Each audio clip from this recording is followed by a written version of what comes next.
The Thing on the Doorstep by H.P. Lovecraft. Chapter 1.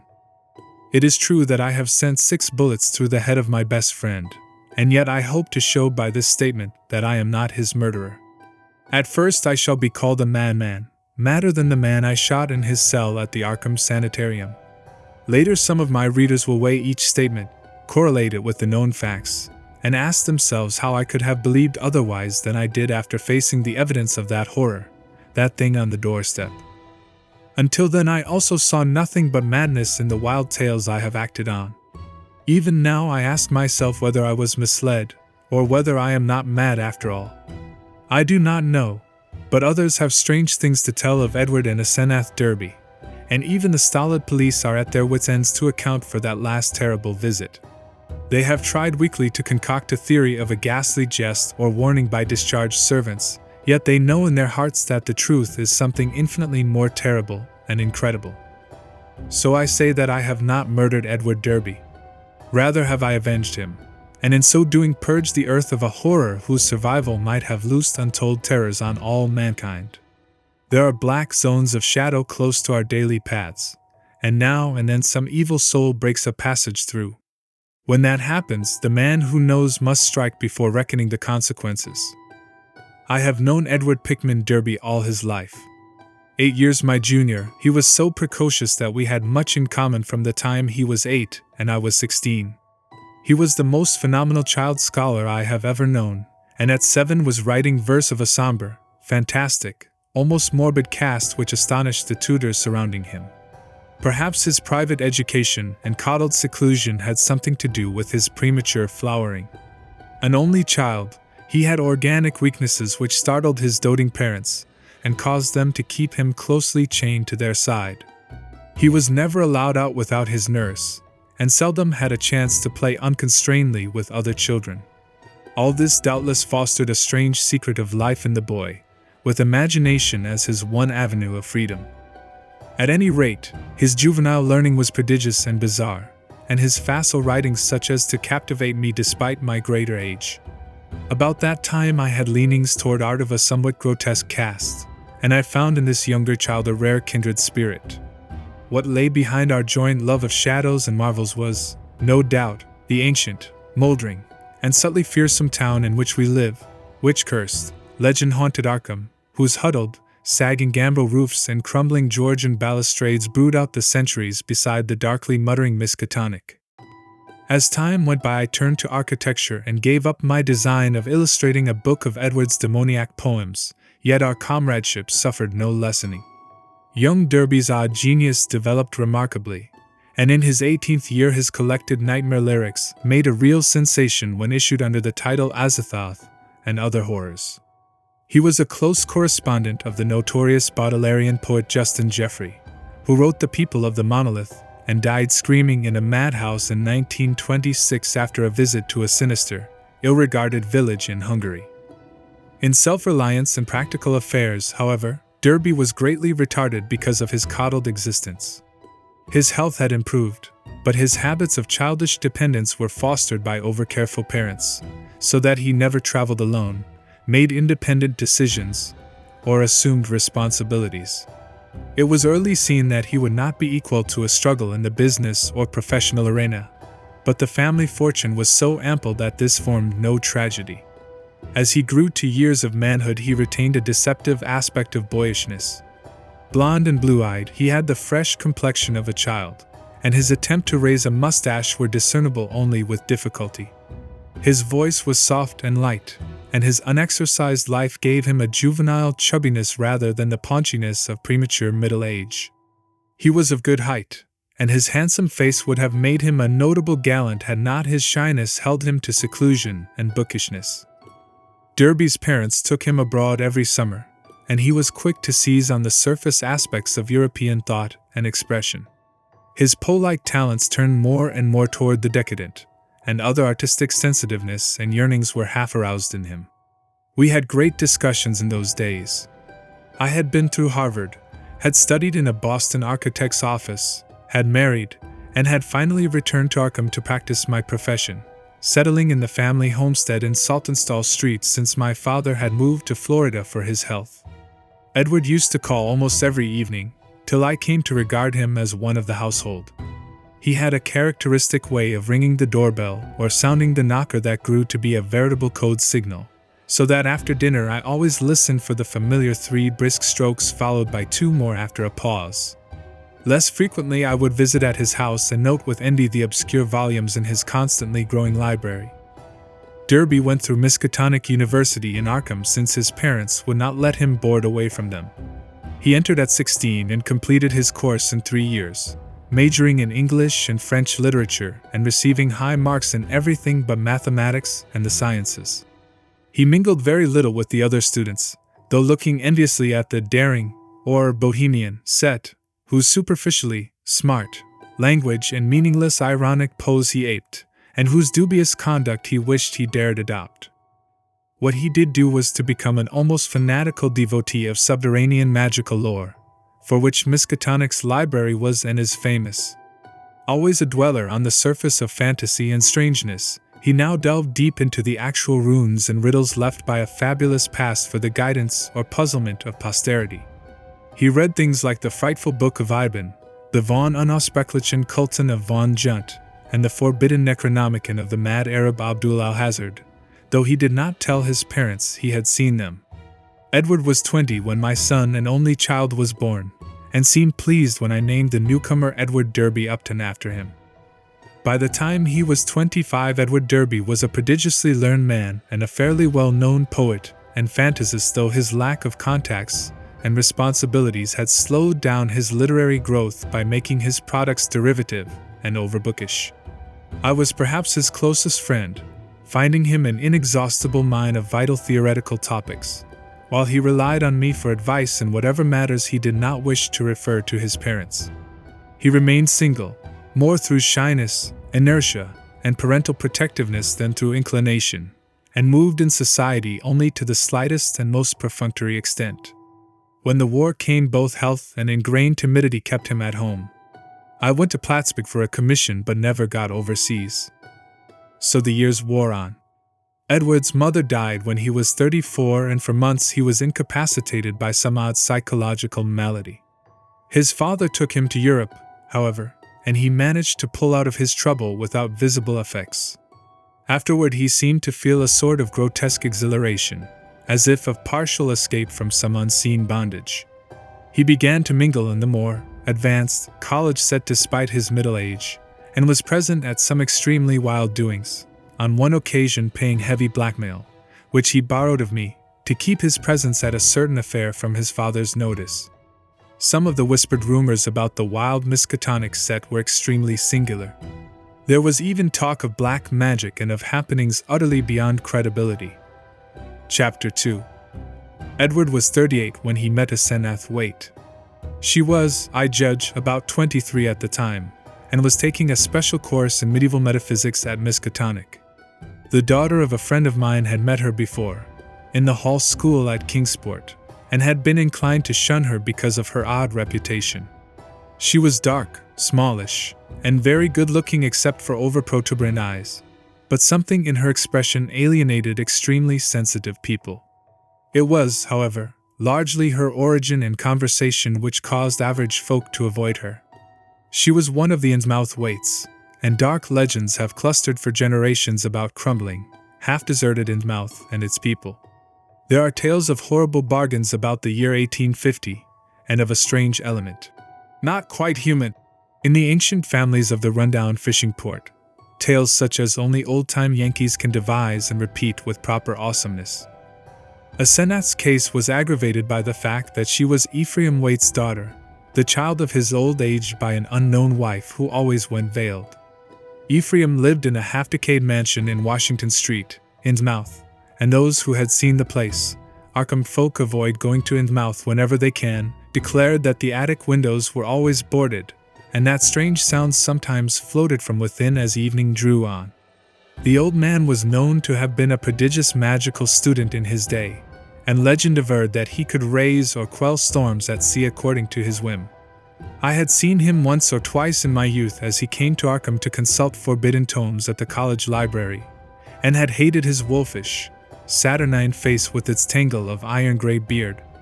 He had died insane, under rather queer circumstances, just before his daughter, by his will made a nominal ward of the principal, entered the Hall School, but she had been his morbidly avid pupil and looked fiendishly like him at times.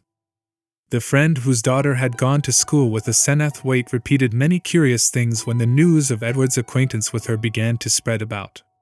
Asenath, it seemed, had posed as a kind of magician at school, and had really seemed able to accomplish some highly baffling marvels. She professed to be able to raise thunderstorms, though her seeming success was generally laid to some uncanny knack at prediction. All animals markedly disliked her, and she could make any dog howl by certain motions of her right hand. There were times when she displayed snatches of knowledge and language very singular, and very shocking, for a young girl, when she would frighten her schoolmates with leers and winks of an inexplicable kind, and would seem to extract an obscene zestful irony from her present situation. Most unusual, though, were the well-attested cases of her influence over other persons.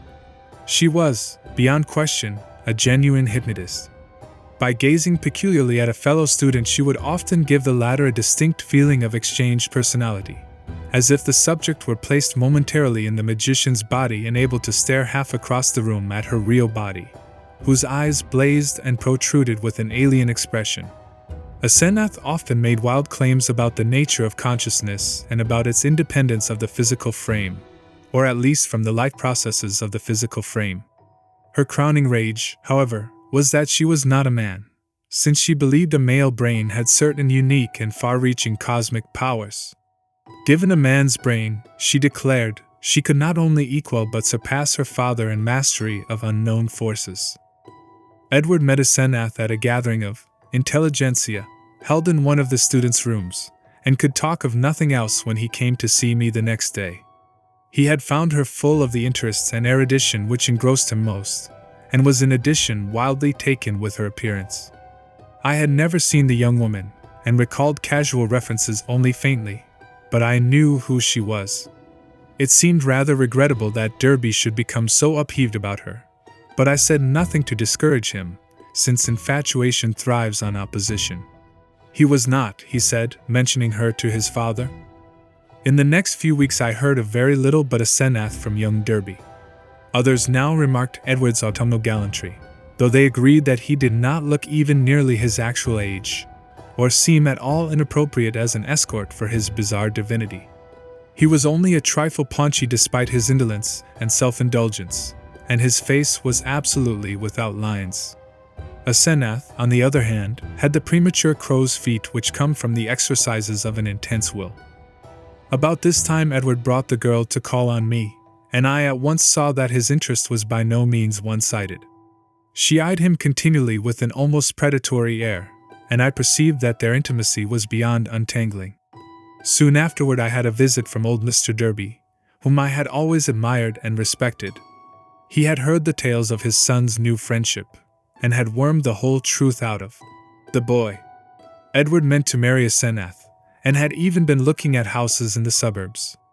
Knowing my usually great influence with his son, the father wondered if I could help to break the ill-advised affair off, but I regretfully expressed my doubts. This time it was not a question of Edward's weak will but of the woman's strong will. The perennial child had transferred his dependence from the parental image to a new and stronger image, and nothing could be done about it. The wedding was performed a month later, by a justice of the peace, according to the bride's request. Mr. Derby, at my advice, offered no opposition, and he, my wife, my son, and I attended the brief ceremony, the other guests being wild young people from the college. Asenath had bought the old Crown and Shield place in the country at the end of High Street, and they proposed to settle there after a short trip to Innsmouth, whence 3 servants and some books and household goods were to be brought. It was probably not so much consideration for Edward and his father as a personal wish to be near the college, its library, and its crowd of sophisticates that made Asenath settle in Arkham instead of returning permanently home. When Edward called on me after the honeymoon, I thought he looked slightly changed. Asenath had made him get rid of the undeveloped mustache, but there was more than that.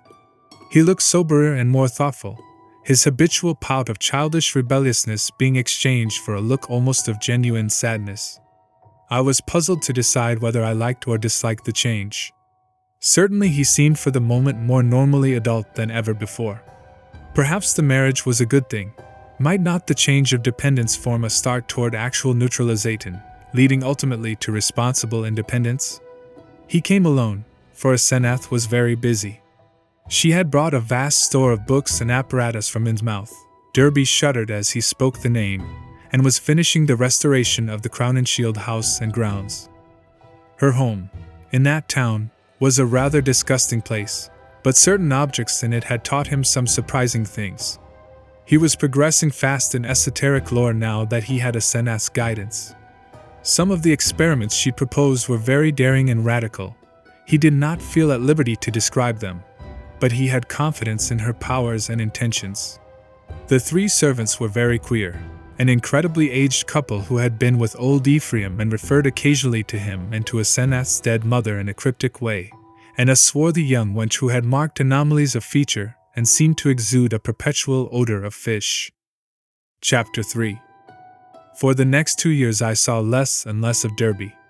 A fortnight would sometimes slip by without the familiar 3-2 strokes at the front door, and when he did call, or when, as happened with increasing infrequency, I called on him, he was very little disposed to converse on vital topics. He had become secretive about those occult studies which he used to describe and discuss so minutely, and preferred not to talk of his wife. She had aged tremendously since her marriage, till now, oddly enough, she seemed the elder of the two. Her face held the most concentratedly determined expression I had ever seen, and her whole aspect seemed to gain a vague, unplaceable repulsiveness. My wife and son noticed it as much as I, and we all ceased gradually to call on her, for which, Edward admitted in one of his boyishly tactless moments, she was unmitigatedly grateful. Occasionally the Derbys would go on long trips, ostensibly to Europe, though Edward sometimes hinted at obscure destinations. It was after the first year that people began talking about the change in Edward Derby. It was very casual talk, for the change was purely psychological, but it brought up some interesting points. Now and then, it seemed Edward was observed to wear an expression and to do things wholly incompatible with his usual flabby nature. For example, although in the old days he could not drive a car, he was now seen occasionally to dash into or out of the old Crown and Shield driveway with Asenath's powerful Packard, handling it like a master, and meeting traffic entanglements with a skill and determination utterly alien to his accustomed nature.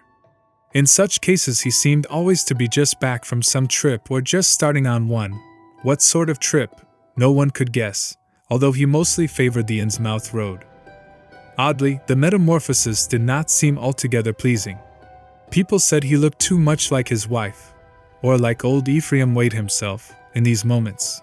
Or perhaps these moments seemed unnatural because they were so rare. Sometimes, hours after starting out in this way, he would return listlessly sprawled on the rear seat of the car while an obviously hired chauffeur or mechanic drove.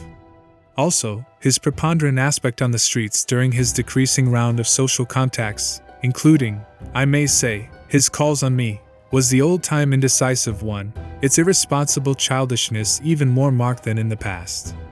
While Asenath's face aged, Edward, aside from those exceptional occasions, actually relaxed into a kind of exaggerated immaturity, save when a trace of the new sadness or understanding would flash across it. It was really very puzzling. Meanwhile the Derbys almost dropped out of the gay college circle, not through their own disgust, we heard, but because something about their present studies shocked even the most callous of the other decadents. It was in the 3rd year of the marriage that Edward began to hint openly to me of a certain fear and dissatisfaction. He would let fall remarks about things going too far, and would talk darkly about the need of gaining his identity. At first I ignored such references, but in time I began to question him guardedly, remembering what my friend's daughter had said about Asenath's hypnotic influence over the other girls at school, the cases where students had thought they were in her body looking across the room at themselves. This questioning seemed to make him at once alarmed and grateful, and once he mumbled something about having a serious talk with me later. About this time old Mr. Derby died, for which I was afterward very thankful. Edward was badly upset, though by no means disorganized. He had seen astonishingly little of his parent since his marriage, for Asenath had concentrated in herself all his vital sense of family linkage. Some called him callous in his loss, especially since those jaunty and confident moods in the car began to increase. He now wished to move back into the old family mansion, but Asenath insisted on staying in the Crown and Shield house to which she had become well adjusted. Not long afterward, my wife heard a curious thing from a friend, one of the few who had not dropped the derbies. She had been out to the end of High Street to call on the couple, and had seen a car shoot briskly out of the drive with Edward's oddly confident and almost sneering face above the wheel. Ringing the bell, she had been told by the repulsive wench that Asenath was also out, but had chanced to look at the house and leaving. There, at one of Edward's library windows, she had glimpsed a hastily withdrawn face, a face whose expression of pain, defeat, and wistful hopelessness was poignant beyond description. It was, incredibly enough in view of its usual domineering cast, Asenath's, yet the caller had vowed that in that instant the sad, muddled eyes of poor Edward were gazing out from it. Edward's calls now grew a trifle more frequent, and his hints occasionally became concrete. What he said was not to be believed, even in centuried and legend-haunted Arkham, but he threw out his dark lore with a sincerity and convincingness which made one fear for his sanity.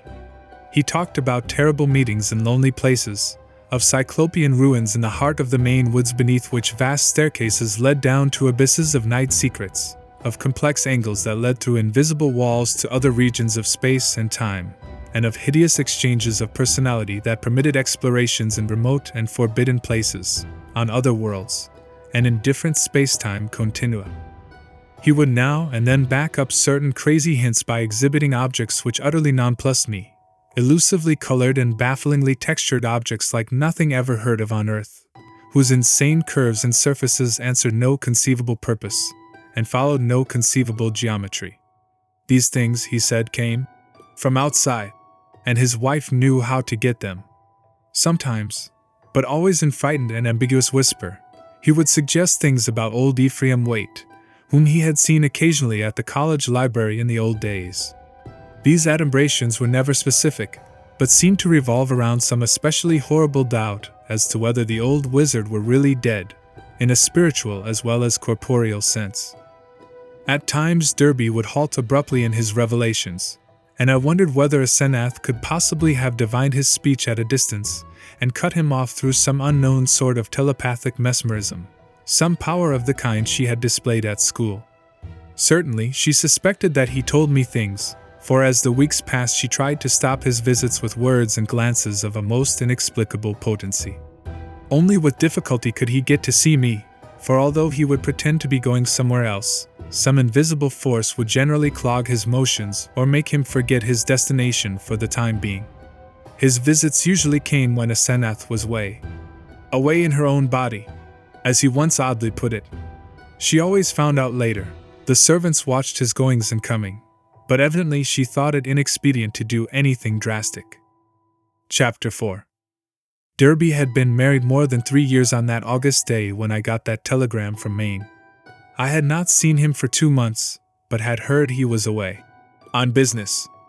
Asenath was supposed to be with him, though watchful gossip declared there was someone upstairs in the house behind the doubly curtained windows. They had watched the purchases made by the servants. And now the town marshal of Chesuncook had wired of the draggled man who stumbled out of the woods with delirious ravings and screamed to me for protection. It was Edward, and he had been just able to recall his own name and address. Chesuncook is close to the wildest, deepest, and least explored forest belt in Maine, and it took a whole day of feverish jolting through fantastic and forbidding scenery to get there in a car. I found Derby in a cell at the town farm, vacillating between frenzy and apathy. He knew me at once, and began pouring out a meaningless, half-incoherent torrent of words in my direction. "Dan, for God's sake! The pit of the Shoggoths! Down the 6,000 steps, the abomination of abominations! I never would let her take me, and then I found myself there. Aye! Shub Nigurath!" The shape rose up from the altar, and there were 500 that howled. The hooded thing bleated Camig. Camig! That was old Ephraim's secret name in the coven.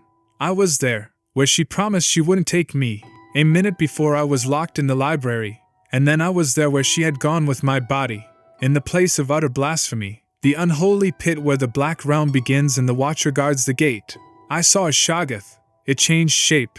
I can't stand it. I'll kill her if she ever sends me there again. I'll kill that entity. Her. Him, it. I'll kill it. I'll kill it with my own hands. It took me an hour to quiet him, but he subsided at last. The next day I got him decent clothes in the village, and set out with him for Arkham. His fury of hysteria was spent, and he was inclined to be silent, though he began muttering darkly to himself when the car passed through Augusta, as if the sight of a city aroused unpleasant memories. It was clear that he did not wish to go home, and considering the fantastic delusions he seemed to have about his wife, delusions undoubtedly springing from some actual hypnotic ordeal to which he had been subjected, I thought it would be better if he did not. I resolved, put him up myself for a time, no matter what unpleasantness it would make with Asenath. Later I would help him get a divorce, for most assuredly there were mental factors which made this marriage suicidal for him. When we struck open country again, Derby's muttering faded away, and I let him nod and drowse on the seat beside me as I drove. During our sunset dash through Portland the muttering commenced again, more distinctly than before, and as I listened I caught a stream of utterly insane drivel about Asenath. The extent to which she had preyed on Edward's nerves was plain, for he had woven a whole set of hallucinations around her. His present predicament, he mumbled furtively, was only one of a long series. She was getting hold of him, and he knew that some day she would never let go. Even now she probably let him go only when she had to, because she couldn't hold on long at a time. She constantly took his body and went to nameless places for nameless rites, leaving him in her body and locking him upstairs. But sometimes she couldn't hold on, and he would find himself suddenly in his own body again in some far-off, horrible, and perhaps unknown place.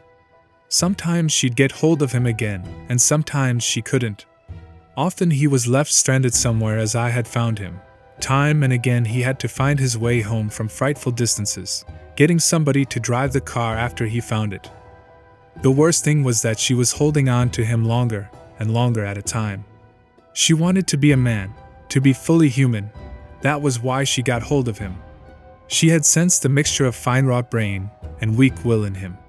Some days she would crowd him out and disappear with his body, disappear to become a great magician like her father, and leave him marooned in that female shell that wasn't even quite human. Yes, he knew about the Innsmouth blood now. There had been traffic with things from the sea. It was horrible. And old Ephraim, he had known the secret, and when he grew old did a hideous thing to keep alive. He wanted to live forever. Asenath would succeed. One successful demonstration had taken place already. As Derby muttered on, I turned to look at him closely, verifying the impression of change which an earlier scrutiny had given me. Paradoxically, he seemed in better shape than usual, harder, more normally developed, and without the trace of sickly flabbiness caused by his indolent habits. It was as if he had been really active and properly exercised for the first time in his coddled life, and I judged that Asenath's force must have pushed him into unwanted channels of motion and alertness. But just now his mind was in a pitiable state, for he was mumbling wild extravagances about his wife, about black magic, about old Ephraim, and about some revelation which would convince even me. He repeated names which I recognized from bygone browsings in forbidden volumes, and at times made me shudder with a certain thread of mythological consistency, or convincing coherence, which ran through his maundering. Again and again he would pause, as if to gather courage for some final and terrible disclosure. Dan, don't you remember him? Wild eyes and the unkempt beard that never turned white? He glared at me once, and I never forgot it. Now she glares that way. And I know why. He found it in the Necronomicon, the formula. I don't dare tell you the page yet, but when I do you can read and understand. Then you will know what has engulfed me. On, body to body to body. He means never to die. The life glow. He knows how to break the link. It can flicker on a while even when the body is dead. I'll give you hints and maybe you'll guess. Listen, Dan, do you know why my wife always takes such pains with that silly backhand writing? Have you ever seen a manuscript of old Ephraim's? Do you want to know why I shivered when I saw some hasty notes Asenath had jotted down? Asenath, is there such a person? Why did they half think there was poison in old Ephraim's stomach? Why do the Gilmans whisper about the way he shrieked, like a frightened child, when he went mad and Asenath locked him up in the padded attic room where the other had been? Was it old Ephraim's soul that was locked in? Who locked in whom? Why had he been looking for months for someone with a fine mind and a weak will? Why did he curse that his daughter wasn't a son? Tell me? Daniel Upton, what devilish exchange was perpetrated in the house of horror where that blasphemous monster had his trusting, weak-willed half-human child at his mercy? Didn't he make it permanent, as she'll do in the end with me? Tell me why that thing that calls itself Asenath writes differently off guard, so that you can't tell its script from. Then the thing happened. Derby's voice was rising to a thin treble scream as he raved, when suddenly it was shut off with an almost mechanical click. I thought of those other occasions at my home when his confidences had abruptly ceased, when I had half fancied that some obscure telepathic wave of Asenath's mental force was intervening to keep him silent. This, though, was something altogether different, and I felt infinitely more horrible. The face beside me was twisted almost unrecognizably for a moment, while through the whole body there passed a shivering motion, as if all the bones, organs, muscles, nerves, and glands were adjusting themselves to a radically different posture, set of stresses, and general personality. Just where the supreme horror lay, I could not for my life tell, yet there swept over me such a swamping wave of sickness and repulsion, such a freezing, petrifying sense of utter alienage and abnormality, that my grasp of the wheel grew feeble and uncertain. The figure beside me seemed less like a lifelong friend than like some monstrous intrusion from outer space, some damnable, utterly accursed focus of unknown and malign cosmic forces. I had faltered only a moment, but before another moment was over my companion had seized the wheel and forced me to change places with him. The dusk was now very thick, and the lights of Portland far behind, so I could not see much of his face. The blaze of his eyes, though, was phenomenal, and I knew that he must now be in that queerly energized state, so unlike his usual self, which so many people had noticed. It seemed odd and incredible that listless Edward Derby, he who could never assert himself, and who had never learned to drive, should be ordering me about and taking the wheel of my own car, yet that was precisely what had happened. He did not speak for some time, and in my inexplicable horror I was glad he did not. In the lights of Biddeford and Sacco I saw his firmly set mouth, and shivered at the blaze of his eyes. The people were right. He did look damnably like his wife and like old Ephraim when in these moods. I did not wonder that the moods were disliked. There was certainly something unnatural in them, and I felt the sinister element all the more because of the wild ravings I had been hearing. This man, for all my lifelong knowledge of Edward Pickman Derby, was a stranger, an intrusion of some sort from the black abyss. He did not speak until we were on a dark stretch of road, and when he did his voice seemed utterly unfamiliar. It was deeper, firmer, and more decisive than I had ever known it to be, while its accent and pronunciation were altogether changed, though vaguely, remotely, and rather disturbingly recalling something I could not quite place. There was, I thought, a trace of very profound and very genuine irony in the timbre, not the flashy, meaninglessly jaunty pseudo-irony of the callow, sophisticate, which Derby had habitually affected, but something grim, basic, pervasive, and potentially evil. I marveled at the self-possession so soon following the spell of panic-struck muttering. "I hope you'll forget my attack back there, Upton," he was saying. "You know what my nerves are, and I guess you can excuse such things. I'm enormously grateful, of course, for this lift home. And you must forget, too, any crazy things I may have been saying about my wife, and about things in general. That's what comes from overstudy in a field like mine. My philosophy is full of bizarre concepts, and when the mind gets worn out it cooks up all sorts of imaginary concrete applications. I shall take a rest from now on. You probably won't see me for some time, and you needn't blame Asenath for it. This trip was a bit queer, but it's really very simple. There are certain Indian relics in the Northwood, standing stones, and all that, which mean a good deal in folklore, and Asenath and I are following that stuff up. It was a hard search, so I seem to have gone off my head. I must send somebody for the car when I get home. A month's relaxation will put me on my feet. I do not recall just what my own part of the conversation was, for the baffling alienage of my seatmate filled all my consciousness. With every moment my feeling of elusive cosmic horror increased, till at length I was in a virtual delirium of longing for the end of the drive. Derby did not offer to relinquish the wheel, and I was glad of the speed with which Portsmouth and Newburyport flashed by. At the junction where the main highway runs inland and avoids Innsmouth, I was half afraid my driver would take the bleak shore road that goes through that damnable place. He did not, however, but darted rapidly past Rowley and Ipswich toward our destination. We reached Arkham before midnight, and found the lights still on at the old Crown and Shield house. Derby left the car with a hasty repetition of his thanks, and I drove home alone with a curious feeling of relief. It had been a terrible drive, all the more terrible because I could not quite tell why, and I did not regret Derby's forecast of a long absence from my company. The next 2 months were full of rumors.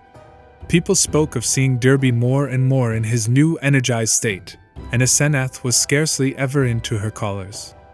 I had only one visit from Edward, when he called briefly in Asenath's car, duly reclaimed from wherever he had left it in Maine, to get some books he had lent me.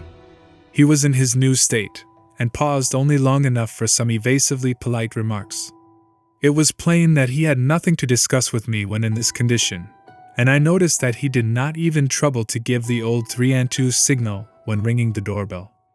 As on that evening in the car, I felt a faint, infinitely deep horror which I could not explain, so that his swift departure was a prodigious relief. In mid-September Derby was away for a week, and some of the decadent college set talked knowingly of the matter, hinting at a meeting with a notorious cult leader, lately expelled from England, who had established headquarters in New York. For my part, one could not get that strange ride from Maine out of my head. The transformation I had witnessed had affected me profoundly, and I caught myself again and again trying to account for the thing, and for the extreme horror it had inspired in me. But the oddest rumors were those about the sobbing in the old Crown and Shield house. The voice seemed to be a woman's, and some of the younger people thought it sounded like Asenath's. It was heard only at rare intervals, and would sometimes be choked off as if by force. There was talk of an investigation, but this was dispelled one day when Asenath appeared in the streets and chatted in a sprightly way with a large number of acquaintances, apologizing for her recent absence and speaking incidentally about the nervous breakdown and hysteria of a guest from Boston. The guest was never seen, but Asenath's appearance left nothing to be said. And then someone complicated matters by whispering that the sobs had once or twice been in a man's voice. One evening in mid-October, I heard the familiar 3-2 ring at the front door. Answering it myself, I found Edward on the steps, and saw in a moment that his personality was the old one which I had not encountered since the day of his ravings on that terrible ride from Chesuncook. His face was twitching with a mixture of odd emotions in which fear and triumph seemed to share dominion, and he looked furtively over his shoulder as I closed the door behind him. Following me clumsily to the study, he asked for some whiskey to steady his nerves. I forbore to question him, but waited till he felt like beginning whatever he wanted to say. At length he ventured some information in a choking voice. "Asenath has gone, Dan. We had a long talk last night while the servants were out, and I made her promise to stop preying on me. Of course I had certain occult defenses I never told you about. She had to give in, but got frightfully angry. Just packed up and started for New York, walked right out to catch the 8:20 into Boston. I suppose people will talk, but I can't help that. You needn't mention that there was any trouble, just say she's gone on a long research trip.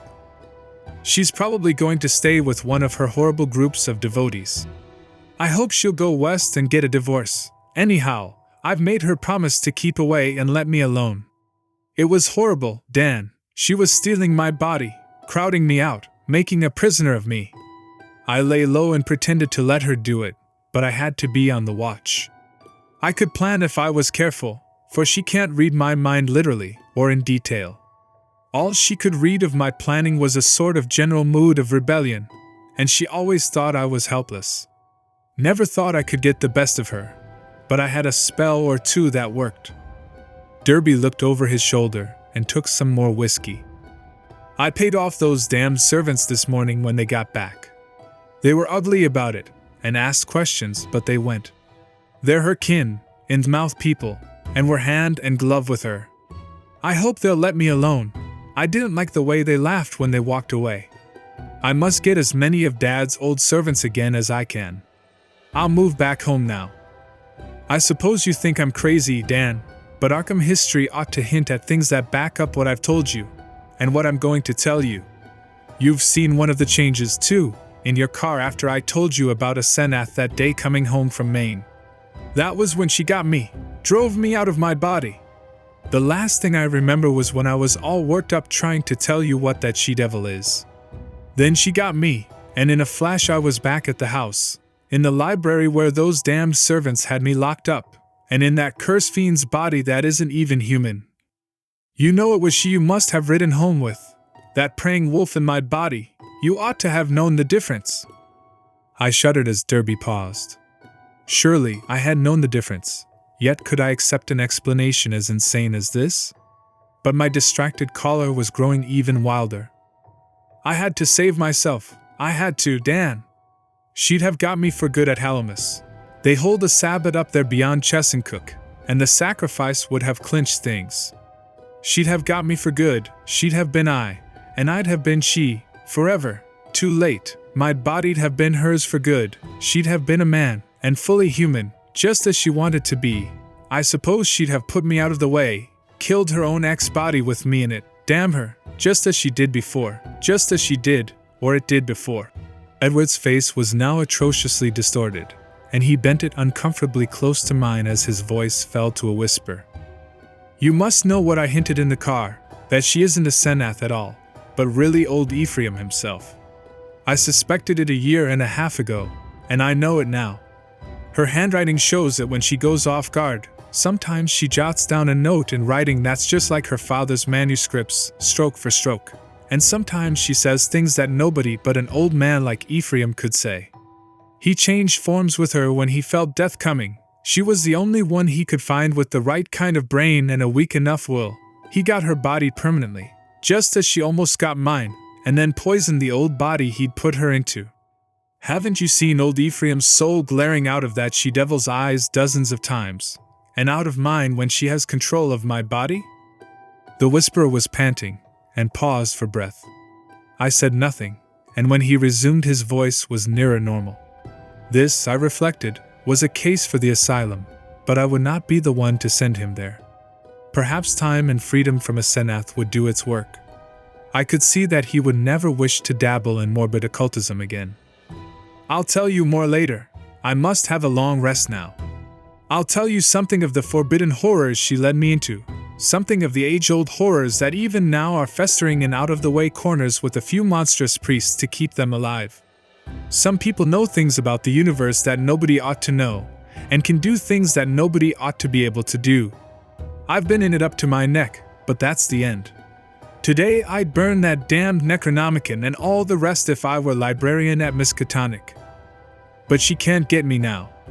I must get out of that accursed house as soon as I can, and settle down at home. You'll help me, I know, if I need help. Those devilish servants you know, and if people should get too inquisitive about Asenath. You see, I can't give them her address. Then there are certain groups of searchers, certain cults you know, that might misunderstand our breaking up. Some of them have damnably curious ideas and methods. I know you'll stand by me if anything happens, even if I have to tell you a lot that will shock you. I had Edward stay and sleep in one of the guest chambers that night, and in the morning he seemed calmer. We discussed certain possible arrangements for his moving back into the Derby mansion, and I hoped he would lose no time in making the change. He did not call the next evening, but I saw him frequently during the ensuing weeks. We talked as little as possible about strange and unpleasant things, but discussed the renovation of the old Derby house, and the travels which Edward promised to take with my son and me the following summer. Of Asenath we said almost nothing, for I saw that the subject was a peculiarly disturbing one. Gossip, of course, was rife, but that was no novelty in connection with the strange menage at the old Crown and Shield house.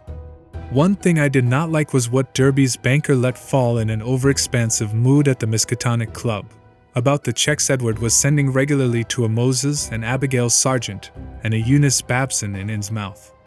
That looked as if those evil-faced servants were extorting some kind of tribute from him, yet he had not mentioned the matter to me. I wished that the summer, and my son's Harvard vacation, would come, so that we could get Edward to Europe. He was not, I soon saw, mending as rapidly as I had hoped he would, for there was something a bit hysterical in his occasional exhilaration, while his moods of fright and depression were altogether too frequent. The old Derby house was ready by December, yet Edward constantly put off moving. Though he hated and seemed to fear the Crown and Shield place, he was at the same time queerly enslaved by it. He could not seem to begin dismantling things, and invented every kind of excuse to postpone action. When I pointed this out to him, he appeared unaccountably frightened. His father's old butler, who was there with other reacquired servants, told me one day that Edward's occasional prowlings about the house, and especially down cellar, looked odd and unwholesome to him. I wondered if Asenath had been writing disturbing letters, but the butler said there was no mail which could have come from her. It was about Christmas that Derby broke down one evening while calling on me. I was steering the conversation toward next summer's travels when he suddenly shrieked and leaped up from his chair with a look of shocking, uncontrollable fright, a cosmic panic and loathing such as only the nether gulfs of nightmare could bring to any sane mind. "My brain! My brain! God, Dan, it's tugging, from beyond, knocking, clawing, that she-devil, even now, Ephraim, Camag, the pit of the Shoggoths, aye, Shub-Niggurath, the goat with 1,000 young. The flame, beyond body, beyond life, in the earth, oh God!" I pulled him back to his chair and poured some wine down his throat as his frenzy sank to a dull apathy. He did not resist, but kept his lips moving as if talking to himself. Presently I realized that he was trying to talk to me, and bent my ear to his mouth to catch the feeble words. Again, she's trying. I might have known. Nothing can stop that force. Not distance nor magic, nor death. It comes and comes, mostly in the night. I can't leave. It's horrible. Oh God, Dan, if you only knew as I do just how horrible it is. When he had slumped down into a stupor, I propped him with pillows and let normal sleep overtake him. I did not call a doctor, for I knew what would be said of his sanity, and wished to give nature a chance if I possibly could. He waked at midnight, and I'd put him to bed upstairs, but he was gone by morning. He had let himself quietly out of the house, and his butler, when called on the wire, said he was at home pacing about the library. Edward went to pieces rapidly after that. He did not call again, but I went daily to see him. He would always be sitting in his library, staring at nothing and having an air of abnormal listening. Sometimes he talked rationally, but always on trivial topics. Any mention of his trouble, of future plans, or of Asenath would send him into a frenzy. His butler said he had frightful seizures at night, during which he might eventually do himself harm. I had a long talk with his doctor, banker, and lawyer, and finally took the physician with 2 specialist colleagues to visit him. The spasms that resulted from the first questions were violent and pitiable, and that evening a closed car took his poor struggling body to the Arkham Sanitarium. I was made his guardian and called on him twice weekly, almost weeping to hear his wild shrieks, awesome whispers, and dreadful, droning repetitions of such phrases as, "I had to do it, it'll get me, down there in the dark, mother, Dan, save me. How much hope of recovery there was, no one could say, but I tried my best to be optimistic. Edward must have a home if he emerged, so I transferred his servants to the Derby mansion, which would surely be his sane choice. What to do about the Crown and Shield place with its complex arrangements and collections of utterly inexplicable objects I could not decide, so left it momentarily untouched, telling the Derby household to go over and dust the chief rooms once a week, and ordering the furnace man to have a fire on those days. The final nightmare came before Candlemas, heralded, in cruel irony, by a false gleam of hope. One morning late in January, the sanitarium telephoned to report that Edward's reason had suddenly come back. His continuous memory, they said, was badly impaired, but sanity itself was certain. Of course, he must remain some time for observation, but there could be little doubt of the outcome. All going well, he would surely be free in a week. I hastened over in a flood of delight, but stood bewildered when a nurse took me to Edward's room. The patient rose to greet me, extending his hand with a polite smile. But I saw in an instant that he bore the strangely energized personality which had seemed so foreign to his own nature, the competent personality I had found so vaguely horrible, and which Edward himself had once vowed was the intruding soul of his wife. There was the same blazing vision, so like Asenath's and old Ephraim's, and the same firm mouth, and when he spoke I could sense the same grim, pervasive irony in his voice, the deep irony so redolent of potential evil. This was the person who had driven my car through the night 5 months before, the person I had not seen since that brief call when he had forgotten the old-time doorbell signal and stirred such nebulous fears in me. And now he filled me with the same dim feeling of blasphemous alienage and ineffable cosmic hideousness. He spoke affably of arrangements for release, and there was nothing for me to do but assent, despite some remarkable gaps in his recent memories. Yet I felt that something was terribly, inexplicably wrong and abnormal. There were horrors in this thing that I could not reach. This was a sane person, but was it indeed the Edward Derby I had known? If not, who or what was it, and where was Edward? Ought it to be free or confined, or ought it to be extirpated from the face of the earth?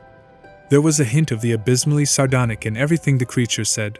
The Asenath-like eyes lent a special and baffling mockery to certain words about the early liberty earned by an especially close confinement. I must have behaved very awkwardly, and was glad to beat a retreat. All that day and the next I racked my brain over the problem. What had happened? What sort of mind looked out through those alien eyes in Edward's face? I could think of nothing but this dimly terrible enigma, and gave up all efforts to perform my usual work. The second morning the hospital called up to say that the recovered patient was unchanged, and by evening I was close to a nervous collapse, a state I admit, though others will vow it colored my subsequent vision. I have nothing to say on this point except that no madness of mine could account for all the evidence. Chapter 5. It was in the night, after that second evening, that stark, utter horror burst over me and weighted my spirit with a black, clutching panic from which it can never shake free. It began with a telephone call just before midnight. I was the only one up, and sleepily took down the receiver in the library. No one seemed to be on the wire, and I was about to hang up and go to bed when my ear caught a very faint suspicion of sound at the other end. Was someone trying under great difficulties to talk? As I listened, I thought I heard a sort of half-liquid bubbling noise. Glub, glub, glub, which had an odd suggestion of inarticulate, unintelligible word and syllable divisions. I called, "Who is it?" But the only answer was, "Glub, glub, glub, glub." I could only assume that the noise was mechanical, but fancying that it might be a case of a broken instrument able to receive but not to send, I added, "I can't hear you. Better hang up and try information." Immediately I heard the receiver go on the hook at the other end. This, I say, was just about midnight. When the call was traced afterward, it was found to come from the old Crown and Shield house, though it was fully half a week from the housemaid's day to be there. I shall only hint what was found at that house: the upheaval in a remote cellar storeroom, the tracks, the dirt, the hastily rifled wardrobe, the baffling marks on the telephone, the clumsily used stationery, and the detestable stench lingering over everything. The police, poor fools, have their smug little theories, and are still searching for those sinister discharged servants, who have dropped out of sight amidst the present furor. They speak of a ghoulish revenge for things that were done, and say I was included because I was Edward's best friend and advisor. Idiots! Do they fancy those brutish clowns could have forged that handwriting? Do they fancy they could have brought what later came? Are they blind to the changes in that body that was Edward's? As for me, I now believe all that Edward Derby ever told me.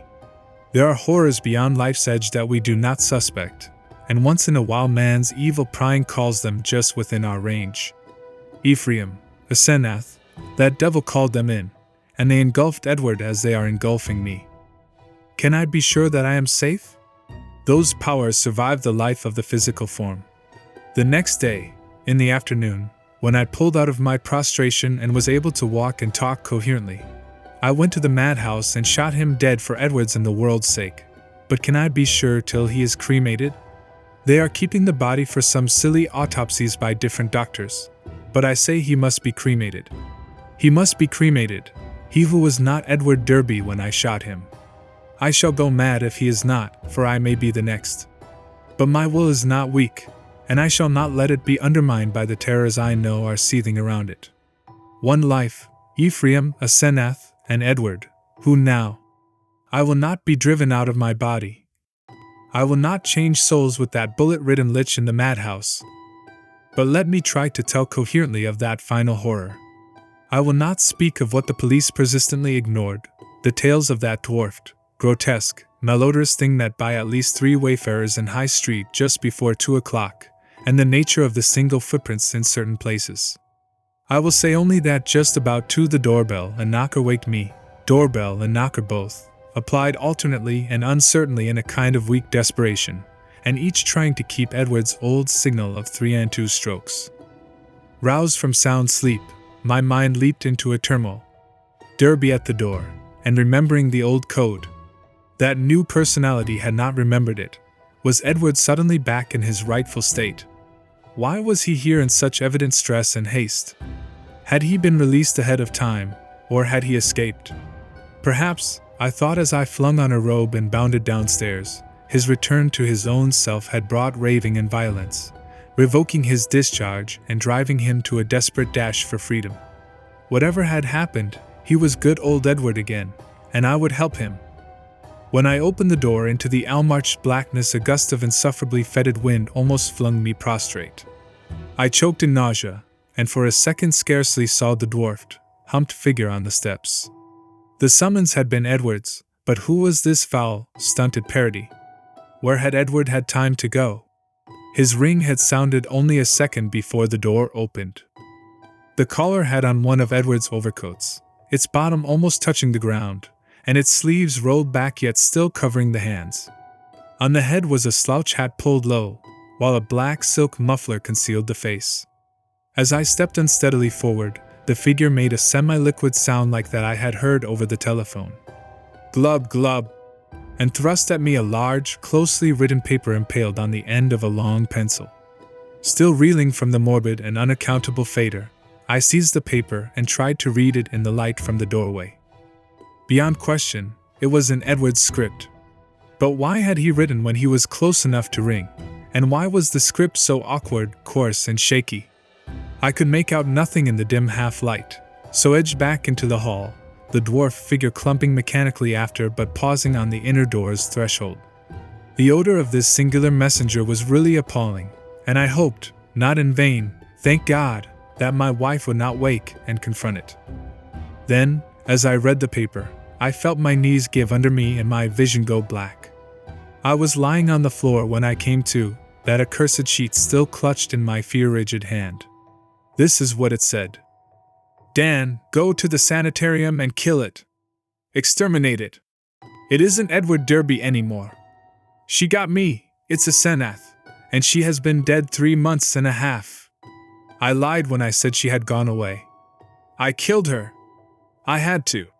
It was sudden, but we were alone and I was in my right body. I saw a candlestick and smashed her head in. She would have got me for good at Hallowmas. I buried her in the farther cellar storeroom under some old boxes and cleaned up all the traces. The servants suspected next morning, but they have such secrets that they dare not tell the police. I sent them off, but God knows what they, and others of the cult, will do. I thought for a while I was all right, and then I felt the tugging at my brain. I knew what it was. I ought to have remembered. A soul like hers, or Ephraim's, is half detached, and keeps right on after death as long as the body lasts. She was getting me, making me change bodies with her, seizing my body and putting me in that corpse of hers buried in the cellar. I knew what was coming, that's why I snapped and had to go to the asylum. Then it came. I found myself choked in the dark, in Asenath's rotting carcass down there in the cellar under the boxes where I put it. And I knew she must be in my body at the sanitarium, permanently, for it was after Hallowmas, and the sacrifice would work even without her being there, sane, and ready for release as a menace to the world. I was desperate, and in spite of everything I clawed my way out. I'm too far gone to talk. I couldn't manage to telephone, but I can still write. I'll get fixed up somehow and bring this last word and warning. Kill that fiend if you value the peace and comfort of the world. See that it is cremated. If you don't, it will live on, body to body forever, and I can't tell you what it will do. Keep clear of black magic, Dan. It's the devil's business. Goodbye. You've been a great friend. Tell the police whatever they'll believe, and I'm damnably sorry to drag all this on you. I'll be at peace before long. This thing won't hold together much more. Hope you can read this. And kill that thing, kill it. Yours, Ed. It was only afterward that I read the last half of this paper, for I had fainted at the end of the third paragraph. I fainted again when I saw and smelled what cluttered up the threshold where the warm air had struck it. The messenger would not move or have consciousness anymore. The butler, tougher fibered than I, did not faint at what met him in the hall in the morning. Instead, he telephoned the police. When they came, I had been taken upstairs to bed, but the other mass lay where it had collapsed in the night. The men put handkerchiefs to their noses. What they finally found inside Edward's oddly assorted clothes was mostly liquescent horror. There were bones, too, and a crushed-in skull. Some dental work positively identified the skull as Asenath's.